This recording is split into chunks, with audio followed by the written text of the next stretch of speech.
제가 오늘 수련회 오면서 마음의 부담이 굉장히 컸습니다. 이렇게 긴 시간 동안 말씀을 전하는 것도 처음이기도 하고, 제가 지금 거의 모든 게 처음이에요. 수련회를 이렇게 여러분들과 함께 오는 것도 처음이고, 겨울 수련회를 했지만 이렇게 말씀을 전하는 건 처음이니까요. 네, 많이 부담이 됐습니다. 하나님께 기도하면서도 좀 저를 좀 도와달라고 많이 기도를 하게 됐는데, 제가 기도를 하다 보니까 이 기도가 잘못된 기도를 하고 있더라고요. 도와달라는 기도는 좋은 기도가 아니더라고요. 하나님께서 하시는 겁니다. 하나님께서 주권을 가지시고 여러분들을 만나 주시는 거예요. 저는 제가 하는 게 아니라 하나님께서 하시는 겁니다. 제가 하나님을 도와드리는 거예요. 하나님께서 저의 도움이 필요 없는데, 하나님께서 너 주영아 한번 청천교회 고등부에 가서 하나님의 말씀을 한번 전해보자 라고 시키셔서 나온 겁니다. 하나님께서 당신의 스피치로 저를 세우실 겁니다. 킹스 스피치로 당신을 돕고 좀 모든 것이 하나님의 주권에 있다는 것을 고백하면서 오늘 말씀을 시작하도록 하겠습니다. 말씀을 시작하면서 우리가 왜 예수님에 대해서 알아야 하는가에 대해서 동의를 하고 시작을 해야 될 것 같아요. 우리가 지금 소속되어 있는 교회는 예수 그리스도를 믿는 사람들이 모인 곳입니다. 우리들을 보고 사람들은 영어로 뭐라고 부르죠? 네, 크리스천이라고 부릅니다. 이 어원을 보면은 그리스도를 따라다니는 사람, 그러니까 옛날 말로 우리나라 말로 이런 말이 있어요. 예수쟁이입니다. 예수의 미친놈인 거죠. 우리는 예수의 미친놈들인 겁니다. 네. 그러니까 하나님을 믿는다라고 하는 말도 맞는 말이지만 우리가 예수님 빠돌이인 거예요. 네. 예수님 빠입니다. 네. 유대교도 여호와 하나님을 믿고요. 그러니까 하나님을 믿는다라는 게 정확한 표현은 아닌 거예요. 유대교도 여호와 하나님을 믿고 이슬람교는 알라신을 믿는데 알라신이라는 게 그 언어가 달라서 그렇지 유대교에서 말하는 그 여호와 하나님과 같은 하나님입니다.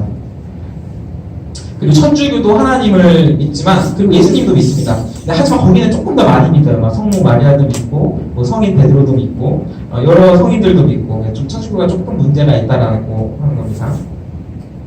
우리 기독교는 하나님을 믿으면서 예수님을 하나님의 아들이라고 고백하는 사람들의 모임이고, 예수님을 통해서 우리의 인생의 의미를 발견할 수 있고 우리에게 구원이 있다라는 것을 고백하는 종교일 겁니다.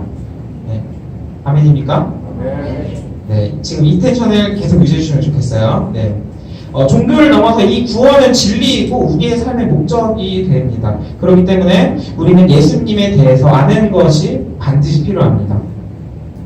그리고 하나 더 동의를 구하고 시작을 해야 될 게 있는데요. 여러분은 어떤 이 주장을 들었을 때 진실과 거짓을 어떻게 구별하세요? 어떤 말을 들었을 때 이 말이 거짓말이다, 이 말이 참말이다 라는 것을 어떻게 구별하세요? 제가 대학교를 어디 나왔다 그랬죠? 이걸 믿어요? 어떻게 믿어요? 제가 졸업증서를 보여줬어요? 아니면은 학점부를 보여줬어요? 아니면 학생증을 보여줬어요? 왜 신뢰해요? 제가 대학을 만약에 안 나온 사람이면 어떡하죠? 제가 이 교회에 오면서 담임 목사님이 제가 설실 때 나온 걸 아시는데 담임 목사님도 그냥 그 말을 믿으셨지 어떤 의심도 하지 않으셨어요. 왜 의심을 안 하셨을까요? 네? 만약에 진짜 아니면 어떡하죠? 네. 이건 제가 증명해 드릴 수 있습니다. 혹시 의심 나시면 보세요. 네. 네. 그리고 마찬가지로 저는 하나님의 아들이다, 예수님이 하나님의 아들이다 라는 것도 마찬가지로 주장을 하고 여러분들에게 증명을 할 수 있습니다. 제가 예수님이 하나님의 아들이다, 예수님이 하나님의 아들이시다 라고 주장을 하는 것과 제가 서울시립대를 나왔다 라고 하는 것이 똑같은 주장인데 어떻게 하나는 그냥 의심 없이 받아들이고 어떤 것은 어떤 사람들에게는 이것을 의심을 유추리로 바라보는 게 다르죠. 사람들은 어떤 말을 들었을 때 보통 자신들이 구별할 수 있는 참과 거짓을 들었을 때 여러 가지 이성적인 그 사고의 과정을 거칩니다. 그 확인 과정을 거칩니다. 확인하는 것들이 네 가지가 있는데 첫 번째는 이 주장의 출처예요. 이 말이 얼마나 신뢰할 수 있는 사람으로부터 나왔나, 이 사람을 평소 알고 있는 사람인데 이 사람이 굉장히 믿을 만한 사람이다 라고 하면 조금 더 믿을 수 있고, 이 출처가 주장으로부터 얼마나 멀리 떨어져 있는가. 이게 이제 서울시대 나왔다는 건 제 얘기잖아요. 그러니까 이거는 굉장히 저의 출처로서 엄청 가까이 있는 거고, 예수님이 하나님의 아들이시다라는 2000년 전이니까 조금 먼 과거의 이야기를 제가 이제 출처로 쓰는 겁니다. 그리고 또 두 번째는 주장의 빈도. 이게 얼마나 자주 듣는 이야기인가. 여러 사람들로부터 얼마나 자주 듣는 이야기인가. 아, 이 사람도 이랬어. 아, 이 사람도 이랬어. 아, 이 사람도 이랬어. 아, 이건 정말 맞는 말이야. 라고 하는 거죠. 세 번째는 주장이 가진 영향력입니다. 만약에 이 주장이 여러분에게 큰 영향력을 미친다면은 이거는 조금 의심을 많이 하면서 받아들이게 됩니다. 이 주장을. 제가 서울시립 때 나온 게 여러분과 큰 상관이 있어요? 없죠? 네. 근데 예수님이 하나님의 아들이신 거는 여러분과 큰 상관이 있어요. 왜냐하면 여러분들의 삶의 그 모토를 아주 패러다임을 바꿀 수 있는 이야기이기 때문이죠. 그리고 마지막으로 네 번째는 주장의 내용입니다. 1번, 2번, 3번은 사람들이 서로 이게 이 말이 맞다, 이 말이 맞다 여러 가지 할 수 있지만 주장의 내용을 들었을 때 자신이 사고를 해서 아, 이것이 맞는 말인가 아닌 말인가 라는 것을 스스로 생각하고 가지는 거죠. 선입견을 가지고 생각을 하기도 하지만 이것에 대해서 논리적인 사고를 가지고 스스로 생각을 하는 겁니다. 이 주장의 그 출처와 자료의 그 주장의 빈도는 주장이 가진 그 신뢰도를 높낮이를 표현을 할 수 있지만 정해줄 수 있습니다. 네, 하지만 예수님은 하나님의 아들이시다라는 그 빈도는 굉장히 많죠. 굉장히 많은 사람들이 믿고 있고 한데 어떤 사람들은 반대말을 합니다. 반대로 예수님은 부활하지 않았어. 하나님은 없어. 라고 하는 사람들도 있어요. 그렇기 때문에 이거는 좀 신뢰도가 많이 떨어질 수 있어요. 그리고 주장의 출처도 좀 너무 먼 과거의 이야기야 라고 하면서 좀 너무 멀어 하고 생각할 수도 있어요. 근데 주장이 가진 영향력을 생각했을 때는 예수님이 하나님의 아들이시다라는 걸 아까 말했던 것처럼 굉장히 중요한 말입니다. 여러분들이 반드시 듣고 확인을 해봐야 할 만한 이야기예요. 여러분들의 죽음 이후의 삶과도 연관되어 있고 지금의 삶과도 연관되어 있고 이것을 확인하지 않고 넘어갈 수는 없어요. 그러면 여러분들이 해야 되는 거는 주장의 내용이에요. 이 내용이 나와 있는 곳은 성경입니다. 어디라고요? 네, 성경에 이 주장이 나와 있어요. 그래서 성경의 말씀을 읽어야 한다는 겁니다.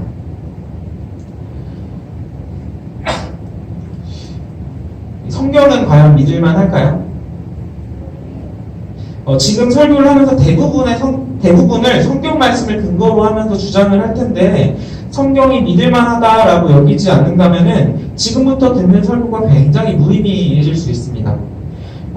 제가 이제 신학교에 가서 성경이 참말이다 아니다라는 이 주장들을 이렇게 많이 듣거든요. 그러면 뭐 문화 비평이다, 역사 비평이다 하면서 이 성경은 맞는 말이야라는 굉장히 그 논리들을 많이 배우게 되는데요. 지금 이 시간에는 그 이야기들을 하기는 좀 어렵고요. 우리들을 봐주셨으면 좋겠어요. 저랑 선생님들의 모습을 한번 봐주셨으면 좋겠습니다. 제가 이 성경이 믿을만하다라는 이야기를 굉장히 많이 하고 싶은데 이 이야기가 오늘의 주인공이 아니에요. 그래서 일단은 성경이 믿을만하다라는 전제를 하고 생각을 해주시면 좋겠는데 우리가 증인들입니다. 제가 증인이고 여기 계신 선생님들이 먼저 예수님을 경험한 예수님의 말씀을 들은 증인들이에요. 이 증인들이 있다라는 것을 전제로 한번 해봅시다. 수학에서도 증명을 할 때 전제를 하고 시작한 경우가 있거든요. 그래서 정말 맞는지를 한번 확인해 보겠습니다. 성경 말씀이 하나님의 말씀으로 믿어지는다는 여러분들의 개인의 믿음일 텐데 제가 지금 여러분에게 소원하는 거나 여기 선생님들이 이 말씀을 가지고 우리의 목숨을 내어놓고 여러분들을 위해서 이렇게 섬길 수 있는 것을 가지고 한번 전제를 삼고 성경의 말씀이 우리의 마음을 찌르고 있다라는 것을 한번 전제로 삼고 한번 하겠습니다. 우리가 지금 읽고 있는 성경은 크게 두 개로 나눠집니다. 뭐랑 뭐로 나눠지죠? 네, 구약과 신약으로 나눠집니다. 구약과 신약을 구별하는 가장 큰 차이는 뭐죠? 네, 예수님입니다. 구약은 예수님이 오시기 전까지의 일들이고, 하지만 앞으로 오실 구원자, 그리고, 이제, 메시아에 대한 예언의 이야기입니다. 예수 그리스도를 미리 예언하고 있는 이야기입니다. 그러니까 구약에서도 예수님이 나와요. 예수님께서 예언으로 나타납니다. 그리고 신약성경은 사복음서를 시작으로 해서 예수 그리스도의 출생과 예수님의 행적, 그 삶을 표현하고 있고, 그리고 사복음서를 제외한 다른 성경들은 예수 그리스도가 어떤 말씀을 하셨는가에 대해서 한번 주석을 달면서 어떤 말씀을 해주시고 있다라는 것을 풀어주고 있는 겁니다. 그리고 막 서로에게 막 교훈을 해주는 편지이기도 하고요. 예수님께 다시 오실 거다라는 예언을 이야기해주고 있습니다.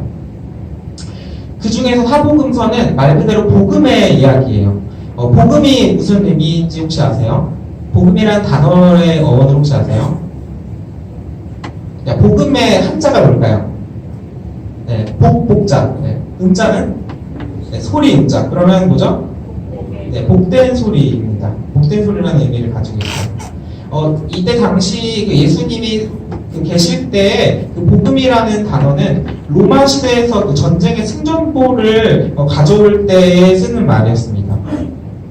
로마가 정복 전쟁을 많이 하고 다녔는데요. 그 어떤 군단이 굉장히 많았습니다. 군단이 어디에 가서 이겼다라는 이야기를 하면은 이제 파발이 와가지고 나한테 복음이 있다라고 하면서 이야기를 하는 겁니다. 그러면 사람들이 막 몰려들어요. 그러면 모여가지고 이제 복음을 듣는 거죠. 여기서 이겼는데 우리 기뻐합시다 하면 막 기뻐하는 거예요. 네, 굿뉴스인 거죠. 어디를 점령했다, 어디에서 승리를 했다 라는 굿뉴스입니다. 이 말이 근데 성경에서는 예수님께서 세상 권세로부터 그리고 죽음으로부터 승리하시고 살아나시고 천국을 예비하신다라는 기쁜 소식으로 우리는 영적인 전쟁에서 승리했다라는 의미에서 이 복음이라는 말을 사용하고 있습니다. 마태복음 4장 23절 예수께서 온 갈릴리에 두루 다니사 그들의 회당에서 가르치시며 천국 복음을 전파하시며 백성 중에 모든 병과 모든 약한 것을 고치시니 사도행전 8장 4절 이제 예수님께서 올라오신 이후의 일입니다. 그 흩어진 사람들이 두루 다니며 복음의 말씀을 전할세 14장 7절 거기서 복음을 전하니라. 그러니까 당시의 전도 전략이라는 게 복음이라는 단어를 사용한 겁니다. 사도들이나 그 제자들이 도시나 마을에 들어가서 사람들을 불러 모으는 거예요. 아이고 굿뉴스, 사람들아 모여봐, 좋은 소식이 있어. 그럼 이제 사람들이 기대감을 모이겠죠. 이제 어디서 로마군이 승리했다구나라는 그 소식을 궁금해하면서 모여드는 겁니다. 그런데 이제 사람들의 기대와는 달리 사도들이 예수님의 승리의 소식을 전하게 됩니다. 그 방식을 굉장히 효율적으로 사용을 한 겁니다. 전도 전략으로서요.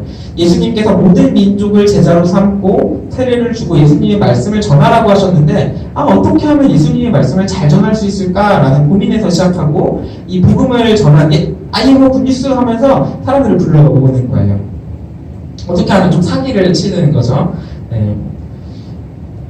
근데 이것 또한 성령님께서 그 당시에 그 방법을 사용하시면서 이끄셔서 말씀을 듣는 청중들의 마음을 돌이키시고 하나님께 올 수 있도록 하신 방법입니다. 하나님의 방법입니다.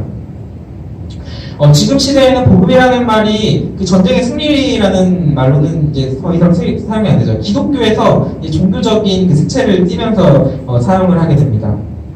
이제 각 시대에 맞춰서 모든 민족에게 복음을 전하라는 이 말씀을 지키려고 복음을 전한다라고 하는데 이 방법은 지금 시대에도 계속 바뀌고 있습니다.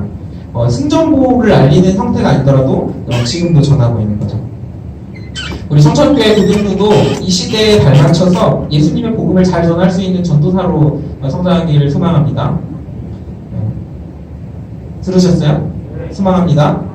네, 스스로에게 그리고 다른 친구들에게 복음을 잘 전하셔야 합니다. 예수님의 말씀은 잘 전하라는 말씀을 하셨습니다.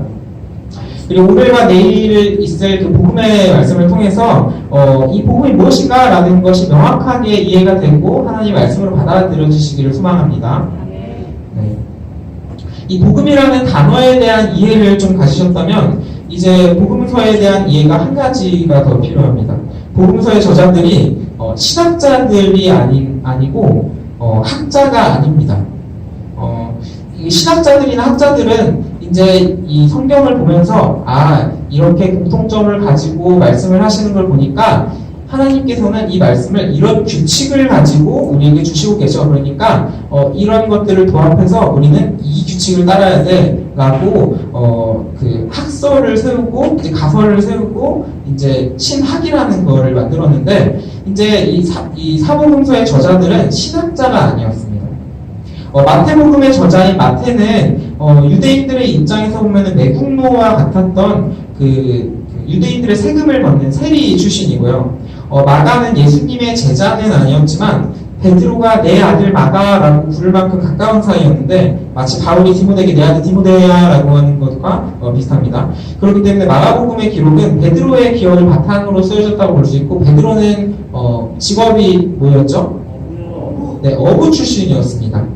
누가복음의 기록자인 누가는 누가는 바울의 주치라고 많이 알려져 있는데 누가는 유대인이 아니었고 이방인이었습니다. 그러니까 유대 민족이 아니었고 유대 민족이 아닌 사람이었습니다.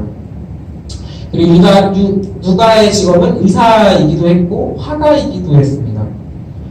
그리고 마지막으로 요한복음의 요한은 예수님의 제자인 사도이면서 예수님이 부르시기 전에는 베드로와 동업을 하는 어부 출신입니다. 그러니까 사복음서의 저자들이 다 신학을 했거나 바리새인이나 서기관들은 이제 성경을 많이 봤으니까 성경에 대한 지식이 충만한 사람들이었는데 그 정도의 지식을 가졌던 사람들이 아니었던 겁니다.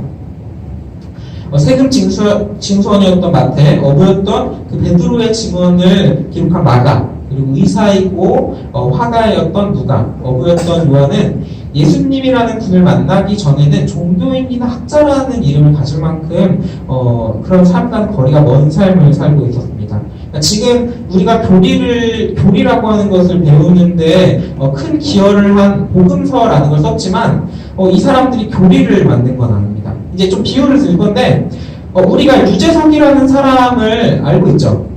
유재석 알아요? 유재석 알아? 진짜 알아?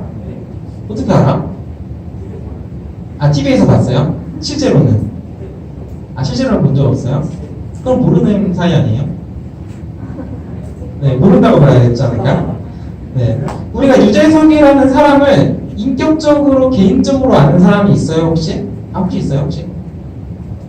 자, 없다고 가정을 하고, 네. 없을 것 같아요, 네. 없어요. 네. 그럼 유재석이라는 사람에 대해서 우리가 조금 알고 있는 게 있는데, 이 이미지가 뭐예요? 유재석이 이미지가 뭐예요?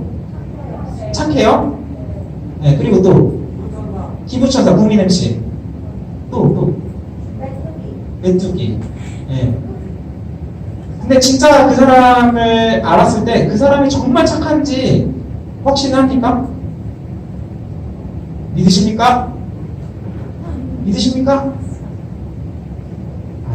네, 이 반응이 좀 그러시네. 네, 아쉽습니다. 네.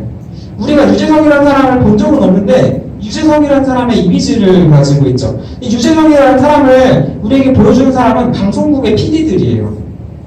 PD들이 프로그램을 편집하면서 유재석이 이렇게 행동했던 어떤 말을 하고 어떤 행동을 했던 것들을 이제 잘 편집을 하면서 우리에게 보여주는 그 프로그램을 통해서 보여주는 거고, PD마다 그 자신의 스타일이 있거든요.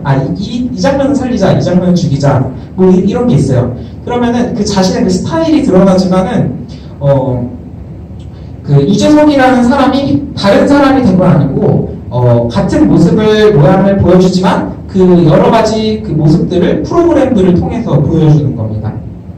그리고 그런 의미에서 예수님을 기록한 복음서의 저자들이 예수님의 PD들과 마찬가지입니다. 각자가 보여주고 싶어하는 부분들이 많지만 왜곡되지 않게 하려고 하였고 단지 예수님이 어떤 사람인가를 보여주기 위한 증언을 한 것뿐이에요. 신학자가 아니라 증언을 한 겁니다. 그럼 이제 방금 혜연이가 막 메뚜기 뭐라고 했죠? 국민 MC 이런 거 많이 착하다 이런 거 많이 했죠. 그러면은 이제 혜연이가 이제 유재석이 신학자가 된 거예요. 이제 무한재석도로 유재석이라는 사람이 이 사람일 거다. 여러 프로그램들을 보면서 이 사람은 이럴 거다라고 하는 거예요. 신학자들의 역할은 그런 겁니다. 성경들을 보면서 예수님이 이럴 거다라고 이제 다시 한번 이제 정리를 해주는 거죠. 하지만 이 저자들이 부족하고 출신 성분이 조금 이상하다 할지라도 성령님께서 그 영감을 주셨고 이 기록들은 하나님의 말씀입니다. 우리에게 직접 몸으로 오신 하나님에 대한 예수님에 대한 생생한 증언의 기록입니다.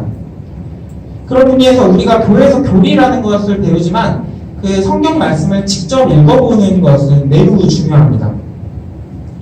복음서를 단 한 번도 읽어보지도 않고 기독교를 믿어야 할지 모르겠어 라고 말하는 거는 조금 이상한 말이에요. 이게 마치 유재석이 나오는 TV를 한 번도 보지 않았는데 혜연이 말만 따나 유재석은 착할 거야. 유재석은 메뚜기야. 유재석은 국민 MC야. 라는 이 선입견을 가지는 거예요. 그러니까 유재석이라는 사람을 알려면 TV를 봐야 되죠. 그럼 예수님이라는 사람을 알려면 어떻게 해야 되죠? 네, 성경을 봐야 합니다. 진짜로 이런 모습을 보이는지 믿을까 말까 하는 이 고민이 된다면 성경책을 봐야 하는 겁니다. 성경을 보지 않고서 예수님을 믿는다라는 것은 조금 이상한 말이야. 아니면 예수님을 진짜로 만났던가, 예수님의 음성을 들어서 예수님을 영접했던가. 그럼 성경 안 봐도 되죠. 예수님 살아계신데 뭐가 문제가 될까요? 이번 수련회를 통해서 우리가 말씀을 나누고자 하는 것은 마태, 마가, 누가, 요한 이렇게 사복음서 중에서 요한복음을 가지고 할 거고 그 중에서 일부분인 6장을 가지고 이야기를 할 겁니다. 예수님이 누구신가에 대해서 이야기를 할 건데 예수님이라는 분이 과연 믿을만할까? 그분에 대한 그 기록한 어떤 신학적 견해를 가진 신학책이 아니고 그냥 목격자의 증언이다. 하지만 이 기록자는 하나님께서 영감을 주셨다라는 것을 가지고 이제 좀 말씀을 보면 좋겠습니다. 그러면 우리가 읽을 하나님의 말씀을 한 번만 다시 읽어보겠습니다. 요한복음 6장 24절부터 35절까지의 말씀입니다. 자, 우리 남자, 여자 돌아가면서 한번 읽어봅시다. 여자가 먼저 읽을까요? 남자가 먼저 읽을까요? 네, 조금 더 적극적인 기은이가 있는 남자부터 읽어볼게요. 네. 자, 시작. 예수도 안 계시고 제자들도 없음을 보고 곧 배들을 타고 예수를 찾으러 가버나움으로 가서 바다 건너편에서 만나 남겨 언제 여기 오셨나이까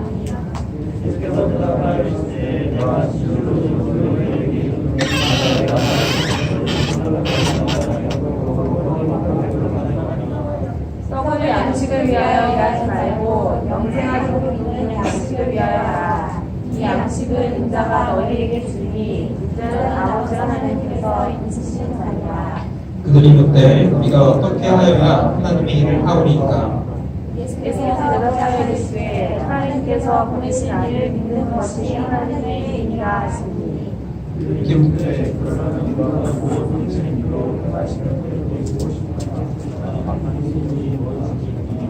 기록된 바 하늘에서 그들에게 떡을 주어 먹게 하였다와 같이 이 조상들은 광야에서 만나를 먹었나이다.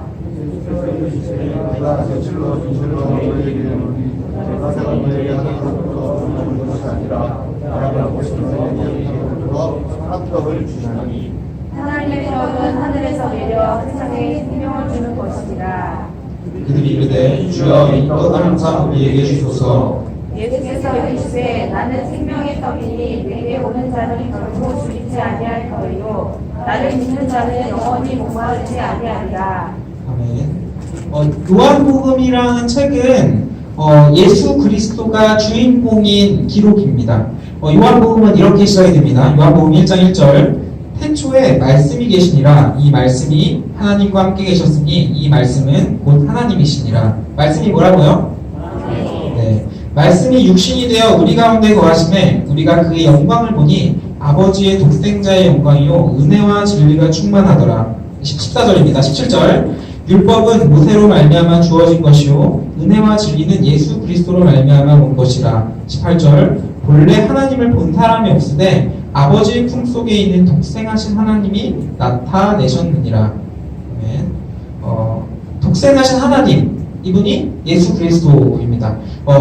요한복음 1장에서는 예수님에 대한 소개로부터 시작이 됩니다. 모든 사건들의 주인공은 예수님입니다.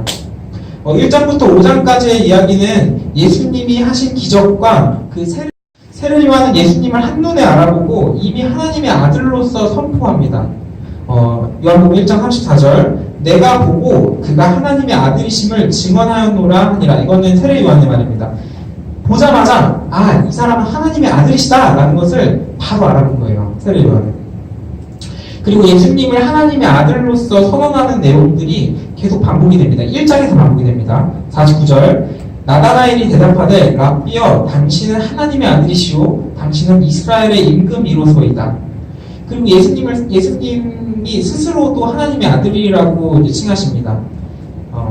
요한복음 2장 16절 비둘기 파는 사람들에게 이르시되 이것을 여기서 가져가라 내 아버지의 집으로 장사하는 집을 만들지 말라 하시니. 그러니까 이 위치가 성전에서 하신 말인데 성전이 예수님께서 내 아버지의 집이다 라고 하는 건 성전은 하나님께서 계신 곳인데 하나님이 사시는 곳이라고 유대인들이 생각했거든요. 근데 내 아버지 집이다 라는 거는 하나님을 내 아버지다 라고 말하는 것과 같은 말입니다. 그리고 하나님을 아버지라고 표현을 하는 내용들은 계속해서 이야기가 됩니다. 요한복음 4장 23절 아버지께 참되게 예배하는 자들은 영과 진리로 예배할 때가 오나니 곧 이때라 아버지께서는 자기에게 이렇게 예배하는 자들을 찾으시느니라. 5장 17절 예수께서 그들에게 이르시되 내 아버지께서 이제까지 일하시니 나도 일한다 하시매. 이제 예수님께서 이렇게 자꾸 말씀을 하시니까 유대인들은 이것이 신성모독이다 라고 이야기를 하면서 분노합니다. 요한복음 19장 7절 유대인들이 대답하되 우리에게 법이 있으니 그 법대로 하면 이건 율법을 이야기하는 겁니다. 그가 당연히 죽을 것은 이 사람이 왜 죽어야 하냐면 그가 자기를 하나님의 아들이라 함이니이다. 율법에 빗대어서 이게 그 십계명 중에 하나님의 이름을 망령되이 일컫지 말라라는 그 계명이 있는데 이 계명을 어기고 있다라고 이야기를 하는 겁니다. 근데 이런 의문은 오늘 함께 보고 있는 요한복음 6장에서도 한번 제기가 됩니다. 6장 42절 이르되 이는 요셉의 아들 예수가 아니냐 그 부모를 우리가 아는데 자기가 지금 어찌하여 하늘에서 내려왔다 하느냐. 이게 예수님이 자기를 생명했던 하나님의 아들이라고 이제 칭하거든요. 그런데 이 사람들은 나사렛 출신인가 봐요. 아니 내가 이 사람의 부모를 아는데 그 아버지가 이름이 뭐죠? 그리고 엄마 이름이 요셉과 마리아에게서 낳은 아들인 거를 내가 아는데 어떻게 이 사람이 하늘에서 내려왔다라고 말을 하지? 라고 이제 의문을 푸는 겁니다. 오늘 첫 번째 공과 그 서론에서 그리스도의 그 주장 거기서 서론에서 보면은 이런 말이 나옵니다. 과연 나사렛의 목수가 하나님의 아들인가? 나사렛의 목수 출신인데 이 사람이 하나님의 아들인가? 라는 질문으로 시작을 합니다. 여러분들은 여기에 어떤 대답을 했어요? 여러분은 이 말을 들으면 어떻게 반응을 할 것 같아요? 요셉과 마리아라는 부모가 분명히 있는데 요셉과 마리아가 아닌 하나님이 내 아버지다 라고 하는 예수를 보면서 어떻게 생각했을까요? 다시 한번 리프레시를 하지만 오늘 우리가 보고 있는 요한복음은 요한이라는 사람이 예수님을 직접 보았던 그 기억을 토대로 그 기반한 기록이라는 것을 다시 한번 상기를 했으면 좋겠습니다. 신학자가 신학적인 그 의견을 내려고 한 책이 아니고 단지 예수님이라는 사람을 관찰한 책이라는 겁니다. 마태, 마가, 누가, 요한복음에서 각각 두드러지는 특징들이 있는데요. 각각의 저자들이 강조하고 있는 이야기들이 있습니다. 예를 들면은 누가복음은 예수님께서 일으키신 기적들이 굉장히 많이 나옵니다. 제가 이제 신학교를 입학하려면은 이런 걸 막 외워야 돼요. 그럼 누가복음에는 그게 그 스페셜이라고 해서 특수라고 합니다. 그러면 누가복음 특수가 굉장히 많아요. 누가복음에만 나오는 기적들, 막 이런 것들이 굉장히 많이 나와요. 마태, 마가, 요한복음에 안 나오고요. 근데 반대로 요한복음에는 제일 적게 나옵니다. 예수님께서 일으키신 기적이 제일 적게 나옵니다. 딱 7개만 등장하는데요. 한번 PPT를 넘겨주시겠어요? 2장에서 가나의 혼례잔치에서 물을 포도주로 만든 기적, 4장에서 왕의 신하의 아들을 고친 기적, 5장에서 38년 된 병자를 고친 기적, 6장에서는 6장에 2개가 있어요. 5개의 빵과 2마리의 물고기로 5,000명을 먹이신 그 오병이어의 기적, 그리고 바다 위를 걸으신 기적, 9장으로 넘어가요. 9장에서는 맹인을 고치신 기적, 11장에서 죽은 나사로를 살린 기적, 부활을 제외하고 예수님께서 일으키신 기적 7개를 이렇게 정리할 수 있습니다. 그리고 남은 기록들에서 이제 할 말은 되게 많은데 이만큼만 했었어 라고 요한복음이 증언하는 내용이 있습니다. 요한복음 21장 25절 예수께서 행하신 일이 이외에도 많으니 만일 낱낱이 기록된다면 이 세상이라도 이 기록된 책을 두기에 부족할 줄 아노라. 이 말씀, 이게 이 기적들을 다 일일이 다 쓰면은 책으로 쓰기 너무 힘들어요. 불가능해요. 라고 이야기를 하는 겁니다. 그러니까 요한은 예수님께서 일으키신 기적들 중에서 딱 7개만 기록되어 있는데 이 선별적으로 기록된 기적이 어떤 의미를 가지고 있는지를 좀 알아야 합니다. 서두의 요한복음의 주인공은 철저히 예수 그리스도이고 하나님의 아들이시다라는 것을 증언하기 위한 책이라고 했습니다. 요한은 이 7개의 기적과 거기서 말씀하신 내용이 예수 그리스도가 하나님의 아들이다라고 이야기하는 것이 충분하다고 생각을 한 거예요.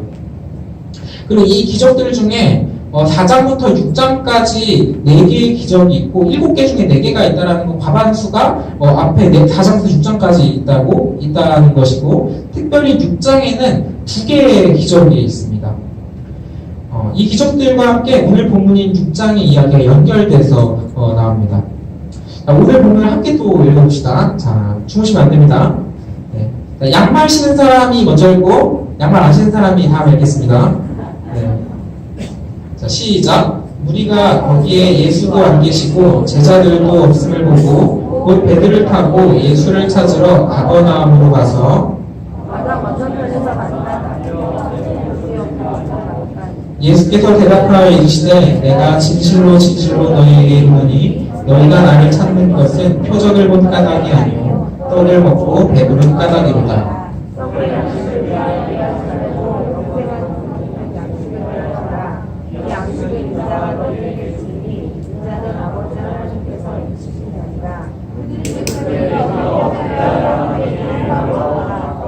예수께서 대답하여 이르시되 하나님께서 보내신 이를 믿는 것이 하나님의 일이라 하시니 이르되 그러면 우리가 하고 가르쳐 주도록 하시는 표적이 무엇입니까? 하시니 무엇입니까? 그런가 하늘에서 그들에게 떡을 주어 먹게 하노라.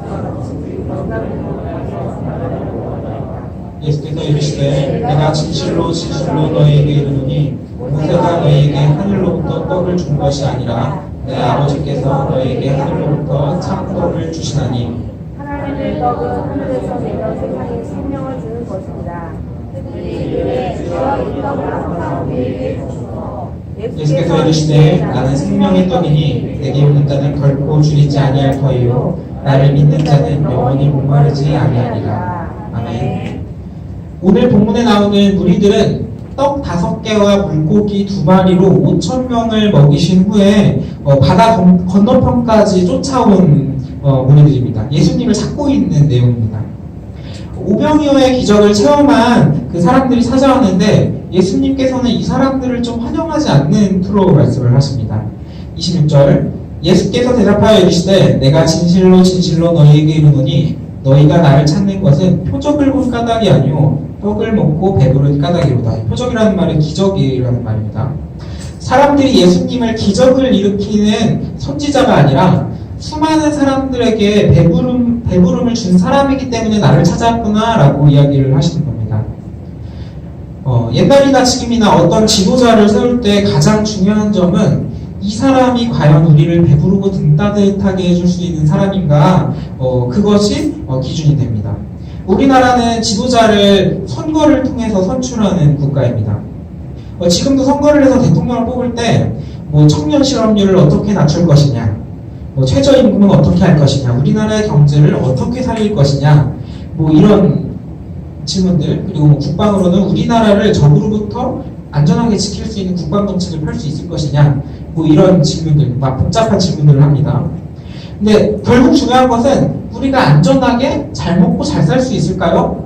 이게 질문인 거예요. 선거를 통해서 이 대통령을 뽑을 때 이 대통령이 이 역할을 과연 잘할 수 있을까? 라는 질문에서 시작을 하는 겁니다.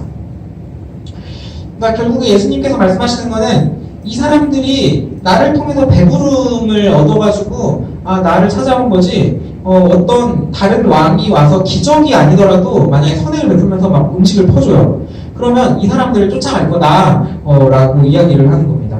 그러니까 기적이 일어나는 게 관심 있는 게 아니라 배고픔을 해결하는 게 관심 있는 거다. 만약에 다른 사람이 이걸 해결해 줄까 안정적으로 해결해 줄 수 있다 라면은 이제 이 예수님을 별로 관심에 두지 않을 거다라는 이야기를 하는 겁니다.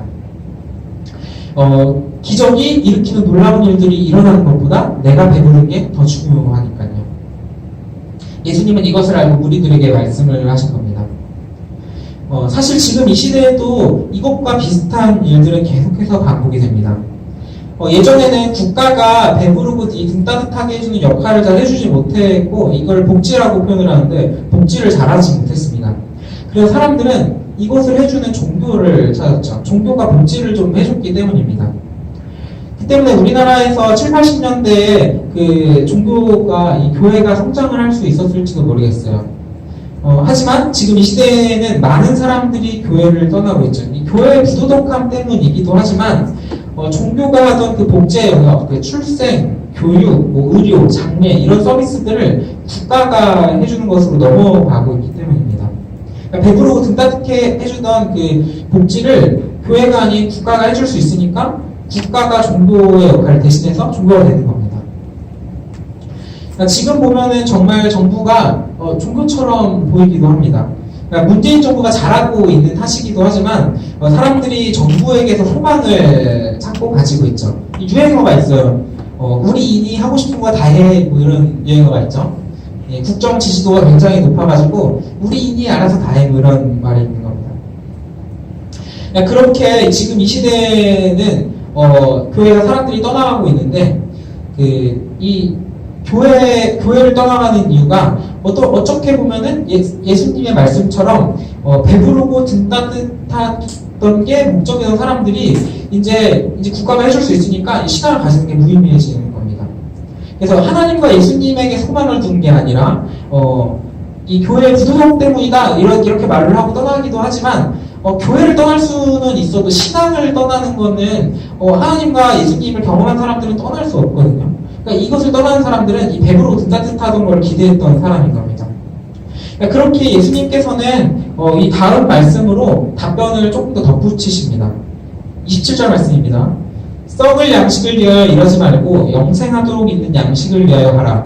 이 양식은 인자가 너희에게 주리니 인자는 아버지 하나님께서 인치신 자니라. 27절의 말씀은 우리에게도 주어지는 말씀입니다. 썩을 양식을 위하여 일하지 말고 영생하도록 있는 양식을 위하여 하라. 그러니까 우리가 지금 이 시대에서 배부르고 잘 되는 것도 물론 중요합니다. 그러니까 이것이 중요하지 않다면 6장 초반에 오병이어의 기적을 예수님께서 일으켜 주시지 않으셨을 거예요. 사람들을 이게 배고프다라고 하니까 배부름을 주시는 겁니다. 하지만 오병이어의 기적보다 더 중요한 게 예수님께서는 있었습니다. 그것보다 중요한 것은 영생하도록 있는 양식입니다.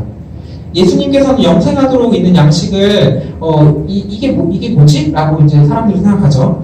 그러니까 여기에 사람들은 다시 좀 대묻습니다. 28절입니다. 그들이 묻되 우리가 어떻게 하여야 하나님의 일을 하오리까? 유대인들은 구원에 대한 개념을 가지고 있었는데 이게 영생하도록 있는 양식이 구원과 연관시켜서 생각을 한 겁니다. 그러니까 하나님의 일을 어떻게 할까요? 라고 질문을 하고 있는 겁니다. 혹시 이게 좋은 질문 같으세요? 네. 이게 유대인들은 율법을 지킨다라는 말에 굉장히 익숙한 사람들이었거든요. 그러니까 예수님께서 썩을 양식이 아닌 영생의 양식을 이제 이야기하니까 이 영생하도록 위하는 양식을 어떻게 하면 얻을 수 있는가에 대해서 예수님께 이제 질문을 하고 있는 겁니다. 근데 하지만 예수님께서는 무엇을 해야 한다라고 대답을 하지 않으십니다. 29절 예수께서 대답하여 이르시되 하나님께서 보내신 이를 믿는 것이 하나님의 일이라 하시니 하나님께서 보내신 이를 믿는 것 예수님이 그 스스로가 하나님께서 보내신 이라고 하면서 나를 믿으면 영생하도록 하는 양식을 얻을 수 있어 라고 답변을 해주시는 겁니다. 그러니까 율법을 지킨다가 아니라 예수님을 믿는다입니다. 지킨다와 믿는다를 구별하셔야 됩니다. 그러니까 예수님을 믿는다라고 하는 겁니다. 그러니까 어떻게 보면은 이제 사람들은 이상하게 생각할 수 있죠. 예수님을 좀 교만하다고 볼 수 있는 겁니다. 그리고 오늘의 첫 공과인 그 그리스도의 주장을 보면은 예수님을 스스로 하나님의 아들이라고 하고 자신의 뜻이 하나님의 뜻과 같다라고 하는 주장도 하십니다. 예수님을 그냥 어떤 선지자 중에 하나다라고 생각하는 유대인들은 하나님의 일이 예수님을 믿는 것이라고 하는 말에 다시 되묻습니다. 30절. 그들이 묻되 그러면 우리가 보고 당신을 믿도록 행하시는 표적이 무엇이니까? 하시는 일이 무엇이니까? 그러니까 좀 쉽게 다시 설명을 해주면 예수님, 당신이 기적을 일으키시는 것까지는 제가 알겠는데요. 당신이 그 구약에 예언된 메시아라는 것을 알만한 어떤 기적을 우리에게 보여주실 수 있습니까? 라고 질문을 하고 있는 거예요. 그러니까 메시아라는 것을 믿고 있습니다. 이 유대인들은 메시아, 이 구원자라는 사람이 올 것이라는 것을 알고 있어요. 근데 예수님이 스스로를 구원자라고 하시니까 한번 보여주세요 라고 이야기를 한 겁니다. 이에 대해서 예수님의 답변은 너희가 보고도 못 믿는구나 라고 말씀을 하십니다. 36절. 그러나 내가 너희에게 이르기를 너희는 나를 보고도 믿지 아니하는도다 하였느니라. 만약에 하나님의 아들인 사람이 이렇게 말한다면 이건 좀 미친 소리죠. 광호하지만 만약에 진짜로 그렇다면 이 부름은 반드시 따라가야 할 부름인 겁니다. 그런 의미에서 이 요한복음의 맥락, 아까 얘기했던 맥락 있잖아요. 4장부터 6장까지 기적이 4개나 등장한다는 맥락입니다. 맥락에서 앞에서 나왔던 기적들은 그리스도의 성품까지도 보여줍니다. 그러니까 성품이라는 단어를 오해하면 안 되는 것은 성품이라는 것이 어떤 도덕적인 품성만을 이야기하는 의미하는 것이 아니라는 겁니다.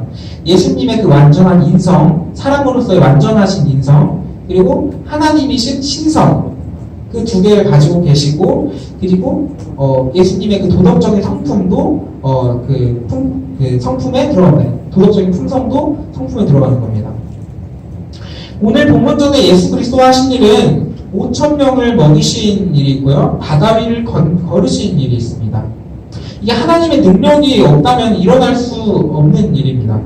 그러니까 물론 어떤 선지자라도 하나님의 능력이 임한다면은 능히 모든 것을 할 수 있고 못할 일이 없으니까 5,000명을 먹일 수도 있고 물 위를 걸을 수도 있습니다. 하지만 그 선지자들이 스스로의 능력으로 이걸 할 수 있는 게 아니고 모든 것은 하나님의 능력으로 따라서 하는 겁니다. 그리고 이것을 선지자들은 부인할 수 없었을 것입니다. 그들은 기적을 일으킨다고 스스로를 하나님의 아들이라고 칭하지 않습니다. 선지자들은 하나님의 아들이라고 칭하지 않았습니다. 만약에 저도 하나님께서 저에게 능력을 주신다면은 여러분들의 병이 있다. 그럼 병을 다 고칠 수도 있을 거고요. 산을 옮길 믿음, 저기 산이 있네, 저기로 한번 옮겨볼까? 라고 하면 할 수 있을 거예요. 저도 못할 일이 아닌 겁니다. 근데 하지만 그 모든 것은 저를 위한 일이 아니라 하나님의 영광을 돌리기 위해서 행할 것이고, 제가 하나님의 아들이다 라고 하는 거짓말을 저는 하지 않을 것입니다. 그런 의미에서 오직 우리 주님 예수 그리스도만이 이 기적들을 일으키시고 스스로를 하나님의 아들이시다 라고 주장을 하신 겁니다. 동시에 하신 겁니다. 예수 그리스도가 스스로를 하나님이시라고 말씀을 하신 겁니다. 그리고 두 번째 공과인 그 그리스도의 성품에서 신이신 하나님이 인간의 몸으로 내려오신 것보다 더한 그 예수 그리스도의 그 낮아지신 그 도덕적인 성품과 함께 세종식과 함께 모든 발걸음 속에서 우리의 죄성을 예수 그리스도가 다시 새롭게 발을 씻어주시는 것으로 또 기적을 일으키시는 겁니다. 또한 특별히 구약 성경을 믿는 유대인들의 이야기입니다. 유대인들은 그 자신들의 신앙에서 물 위를 걷는 기적은 오직 하나님만이 하실 수 있는 기적이었습니다. 욥기 9장 8절 그가 홀로 하늘을 펴시며 바다 물결을 밟으시며, 그러니까 하나님께서 홀로 바다의 물결을 밟으신다라고 하시는 거죠. 이 말씀을 믿고 유대인들은 하나님만이 물을 걸으실 수 있다라고 생각을 믿었습니다. 오늘 말씀 전에 그 본문 전에 예수님께서 바다 위를 걷는 장면은 제자들만 보았습니다. 그러니까 제자들만 봤기 때문에 예수님의 제자들은 그것을 더욱 믿을 수 있었던 거죠. 하지만 500여의 기적만을 들은 그 사람들은 그 기적으로는 좀 부족했나 봅니다. 오늘 본문으로 다시 돌아와서 30절 31절입니다. 그들이 묻되 그러면 우리가 보고 당신을 믿도록 행하시는 표적이 무엇이니까? 하시는 일이 무엇이니까? 기록된 바 하늘에서 그들에게 떡을 주어 먹게 하였다는 것 같이 우리 조상들은 광야에서 만나를 먹었나이다. 그러니까 무엇을 보고 믿겠느냐에 이어서 예언된 메시아라면 도대체 무엇을 하시냐? 하신 일이 뭐냐라고 질문을 하고 있는 겁니다. 무리들은, 이 사람들은 떡 5개와 물고기 2마리로 5,000명을 먹이시는 기적을 경험했습니다. 다시, 무리들은, 이 사람들은 떡 5개와 물고기 2마리로 5,000명을 먹이시는 기적을 경험했습니다. 하지만 이 사람들은 예수님을 하늘로부터 오신 그 사람이라는 것을 믿지 않았던 겁니다.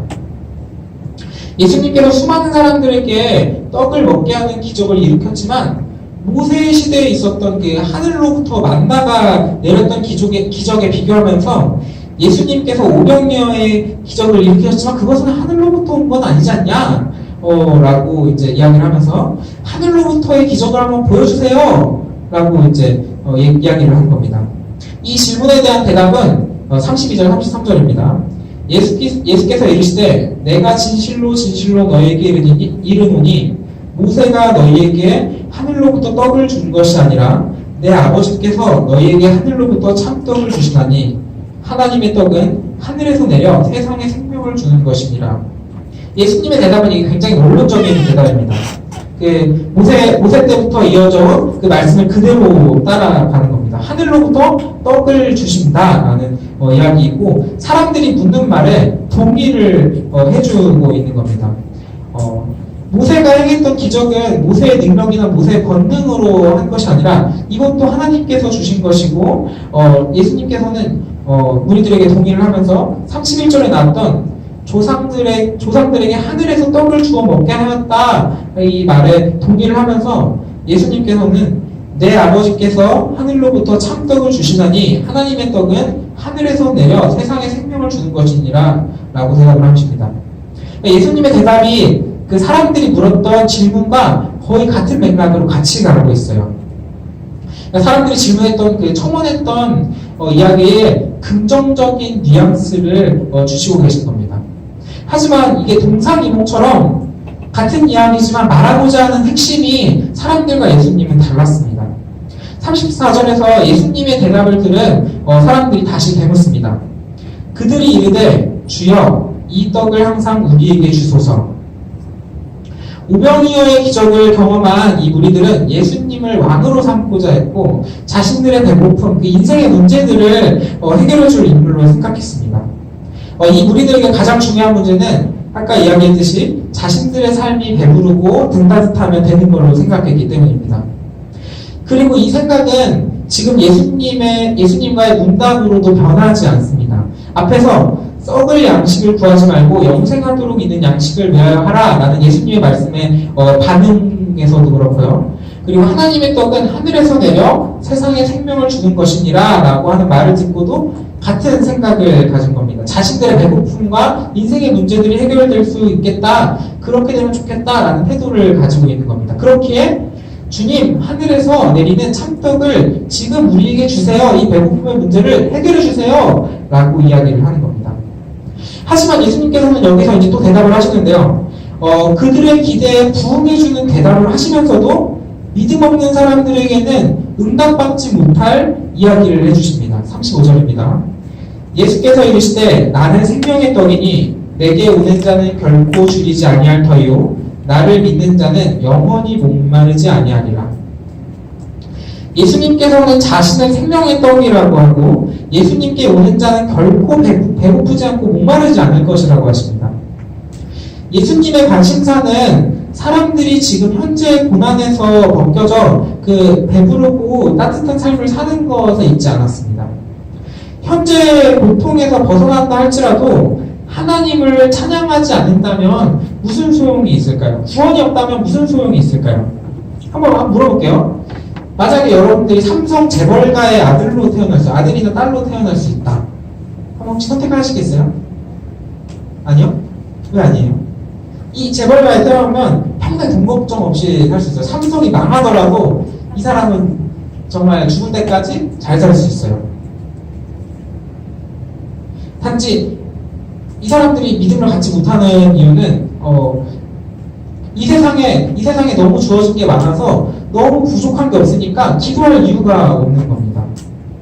근데 조금 가난해도 하나님의 그 사랑을 알고 하나님을 믿고 구원이 있는 인생을 사는 것이 더 좋은 인생이 되지 않을까요?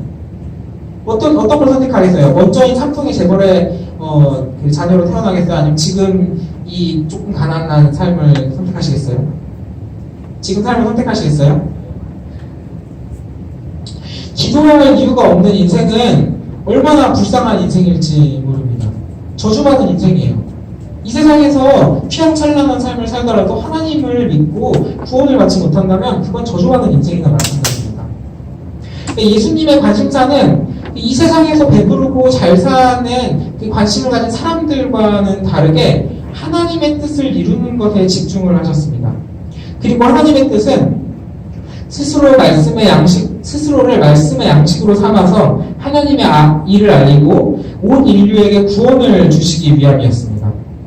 그렇게 예수님은 무리들이 요청한 질문에 정확히 대답을 해주셨습니다. 34절, 35절. 그들이 이르되 주여 이 떡을 항상 우리에게 주소서. 예수께서 이르시되 나는 생명의 떡이니 내게 오는 자는 결코 줄이지 아니할 터이요 나를 믿는 자는 영원히 목마르지 아니하리라. 그러니까 하늘에서 내리는 참떡, 생명을 주는 떡을 우리에게 달라는 요청에 자신이 생명의 떡이니 나에게 오라라는 대답을 하신 겁니다.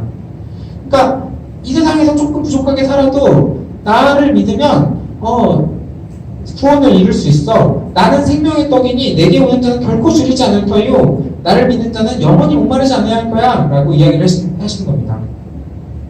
35절에서 선포하신 예수님의 말씀은 믿는 자들에게는 진리의 선포이고 평안과 생명을 주시는 말씀입니다. 하지만 믿지 않고 의심하는 사람들에게는 진리는커녕 좀 생뚱맞은 대답이 될 수 있습니다. 예수님께서는 사람들의 요청에 가장 정확하게 응답을 하셨지만 들을 귀 있는 자들에게만 들릴 이야기를 하신 겁니다. 그러니까 이 응답은 28절과 29절의 응답과도 같은 맥락입니다. 그들이 묻되 우리가 어떻게 하여야 하나님의 일을 하오리까? 예수께서 대답하여 이르시되 하나님께서 보내신 일을 믿는 것이 하나님의 일이니라 하시니 하나님의 일을 어떻게 해야 할까요? 라고 묻는 사람들에게 하나님께서 보내신 일을 믿는 것이 하나님의 일이다 라고 대답하는 것도 이것과 같은 맥락입니다. 이 예수님의 말씀은 모든 인류에게 주어진 말씀이지만 모든 인류가 깨달음을 가질 수 있는 말씀은 아닌 겁니다. 그러니까 예수님은 예수님의 말씀을 하나님의 말씀으로 믿고 받아들일 수 있는 최소한의 믿음을 요구하시는 겁니다. 예수님이 이렇게 영생의 비밀을 비유로 말씀하시는 이유는 다른 구절에 나와 있습니다. 다른 성경에 나와 있습니다. 마가복음 4장 11절 12절 이르시되 하나님의 나라의 비밀을 너희에게는 주었으나 외인에게는 모든 것을 비유로 하나니 이는 그들로 보기는 보아도 알지 못하며 듣기는 들어도 깨닫지 못하게 하여 돌이켜 죄사함을 얻지 못하게 하려 함이라 하시고. 그러니까 믿음 있는 자에게 이 말씀이 주어지듯이 오늘 말씀 속에서 여러분에게 성령님의 은혜로 그 믿음으로 영생의 말씀으로 이어지고 있는 겁니다. 말씀으로 들으시기를 소망합니다. 오늘 여러분들은 두 번의 공과를 하였고요. 예수님의 주장과 성품이 무엇인가를 좀 살펴보았고 예수님은 영생의 비밀을 오늘 말씀을 통해서 하셨습니다. 요한복음 8장 51절 진실로 진실로 너희에게 이르노니 사람이 내 말을 지키면 영원히 죽음을 보지 아니하니라. 요한복음 13장 10절 예수께서 이르시되 이미 목욕한 자는 발밖에 씻을 필요가 없느니라. 온몸이 깨끗하니라. 너희가 깨끗하나 다는 아니니라 하시니 15절 내가 너희에게 행한 것 같이 너희도 행하게 하려 하여 본을 보였노라. 16절 내가 진실로 진실로 너희에게 이르노니 종이 주인보다 크지 못하고 보냄을 받은 자가 보낸 자보다 크지 못하노니 17절 너희가 이것을 알고 행하면 복이 있으리라. 예수님은 영생의 비밀을 말씀을 하셨지만 또 들을 귀 있는 자들에게는 영생의 말씀으로 전해주셨지만 믿음 없는 자들에게는 그냥 이게 무슨 소리지? 무슨 말씀인지 모를 말씀으로 전해주신 겁니다. 그리고 오늘 말씀과 그 맥락에서 우리는 예수님의 성품과 예수님의 주장을 다시 확인하였습니다. 예수님은 스스로를 생명의 떡이라고 말씀하십니다.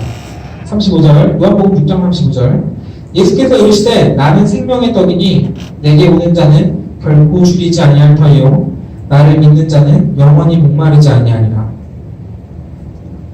예수님의 성품이 그 주장이 믿어진다면, 이 성경 말씀이 믿어진다면 영생의 구원이 우리에게 주어지는 것입니다. 사람들은 이 말씀의 무리들은 이 육신의 삶이 중요해서 이 세상에서의 배부름과 따뜻함을 구하였지만 예수님은 그것을 소망하지 말고 생명의 떡을 구하라, 나한테 오라 라고 말씀을 하셨습니다. 그리고 무리들이 이 말씀에 대해서 어떻게 반응을 하는지는 내일 조금 더 살펴보면 좋겠고요. 그리고 지금 이 시간에는 우리의 마음을 한번 돌이켜보면 좋겠습니다. 우리는 이 말씀에 어떻게 반응하고 있나요? 성경이 하나님의 말씀으로 믿어지세요? 오늘의 말씀이 여러분에게 감동이 됩니까? 예수님이 우리를 생명으로 이끄시기 위해서 하나님인 예수님이 이 세상의 생명의 말씀, 그 생명의 떡으로 인간의 몸을 가지고 오신 겁니다. 이 말씀이 여러분들에게 믿어지시기를 소망합니다. 바라는 우리 청천교회 모든 분은 예수님의 말씀으로 성령의 은혜의 감동을 받아서 영생의 비밀을 알게 되기를 원합니다. 예수님께서는 지금도 살아계시고 이 세상에 다시 오셔서 우리 믿는 신자들을 구원의 길로 이끄시고 계신 겁니다. 이것이 소망이 되기 때문에 우리가 이렇게 주님을 기다리고 있는 거죠. 예수 그리스도를 믿는다면 여러분들에게 평안함이 있을 것입니다. 우리 이 시간 하나님께 좀 찬양을 하고 믿음 주시기를 좀 소망하면서 다시 오실 우리 예수님을 좀 찬양하시면 좋겠습니다. 찬양팀 나와주시고요.